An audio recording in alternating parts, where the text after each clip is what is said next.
Pero paano yung ustad yung may regla? Talagang bawal talaga yan. Bawal ang may regla na magtawaf. Pero pwede siyang mag-umrah, pwede siyang mag-hajj. Hihintay niya mawala yung regla niya. Ang tanong, paano yan ustad? Pauwi na sila, may visa, pauwi na ng Pinas.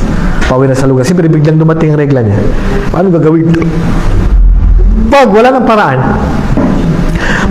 paraan, para at least dumating ang time, pwede rin kayo matanong sa pamilya nyo, kamag-anak nyo, asawa mo, kapatid mo, na pwede mangyari ang situation na to. Nag-umrah siya, nag-hajj siya, dumating ang regla niya. Problema, hindi na matanggal-tanggal regla niya hanggat sa pa-flight na sila. So, paano niya? Yung hindi makukumpleto ang hajj niya, hindi makukumpleto ang umrah niya, walang tawaf. Okay? Kasi haligi ng hajj yan at haligi ng umrah yan. Pag haligi, rukan, hindi pwedeng matanggap ang isang gawain na walang rukan. O mabawasan yung haligi. Sabi ni Sheikhul Islam Ibn Taymiyyah, pwede na siyang magtawaf kung emergency na. Ibig sabihin, kung hindi na siya pwedeng bumalik. Emergency na. So, mag-napkin, magtawaf siya, kasi emergency na, darura. Ad-darura to, tubihul mahdurat.